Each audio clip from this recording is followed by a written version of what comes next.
Hello mga guys, magandang morning.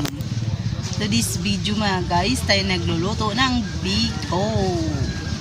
Yan. Dahil balik na naman tayo sa pagtitinda mga guys.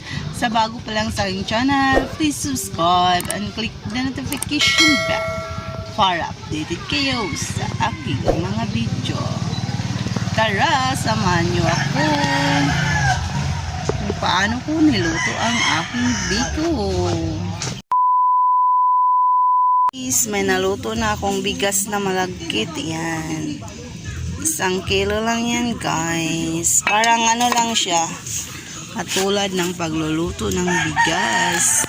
At ito yung ating saan siya? Latik. Gumawa tayo ng latik. Ayan mga guys. 2 niyog yung ginawa ko. Pinayod. At inaano ko ng 4 na baso ng tubig. Maganda siya guys pag maligam-gam yung ilagay mo. Ayan. Isang ating latik, kailangan lang siyang halo-haloin hanggang siya ay naglatik. Hanggang siya ay mulatik din siya mga guys, no? Para lami kayo. Ano siya?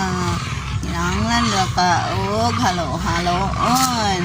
Parihaba sa taon na pinaikot-ikot ka lang. Ayan guys.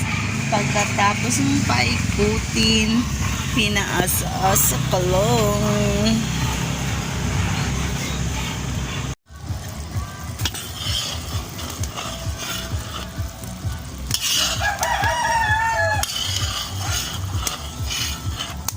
Ayan, kailangan natin siyang paghalo-haloin mga guys.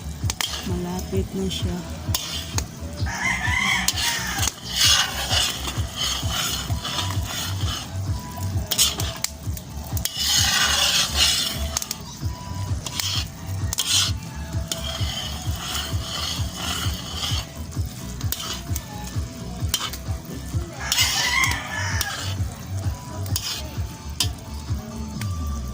Kulang pa siya.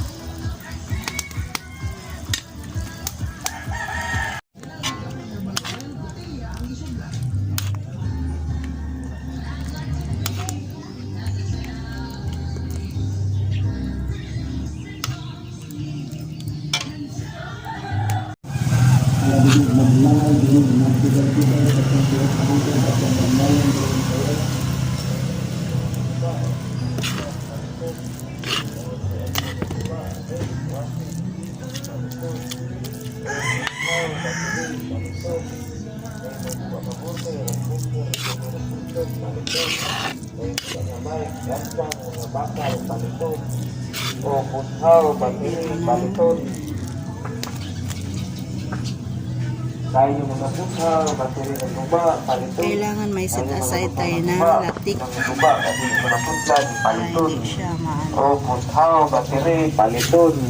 Ay mga sakteran ng guba, gabi na putla, paliton.